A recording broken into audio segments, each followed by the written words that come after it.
Hi friends, Ayodhya Rama మందిరం ఎన్నో వందల సంవత్సరాలుగా ఎదురు చూస్తున్న హిందువుల కళ నెరవేరబోతుంది.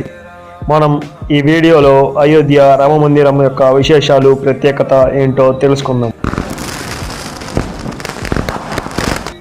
2019 నవంబర్ 9వ తేదీన సుప్రీంకోర్టు తన తీర్పుని అయోధ్య రామ మందిరం ట్రస్ట్కి అనుకూలంగా ప్రకటించింది.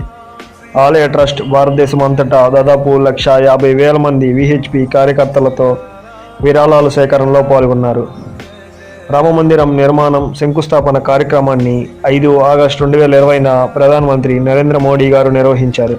భూమి పూజ సందర్భంగా గంగా, యమున, సరస్వతి మరియు కావేరీ నది వంటి భారతదేశంలో అనేక మతపరమైన ప్రదేశాల నుండి మట్టి మరియు పవిత్ర జలాన్ని సేకరించారు.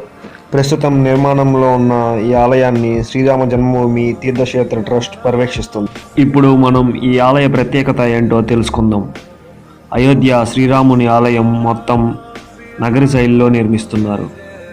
ఈ ఆలయాన్ని 380 అడుగుల పొడవు, 250 అడుగుల వెడల్పు, 161 అడుగుల ఎత్తుతో నిర్మించారు. 3 అంతస్తులతో ఆలయం నిర్మించగా ఒక్కొక్క అంతస్తు ఎత్తు 20 అడుగులు. మొత్తంగా ఆలయానికి 392 స్తంభాలు, 44 గేట్లు ఏర్పాటు చేశారు. ఈ ప్రధాన మందిరంలో 5 మండపాలు, 12 ద్వారాలుగా ఏర్పాటు చేశారు.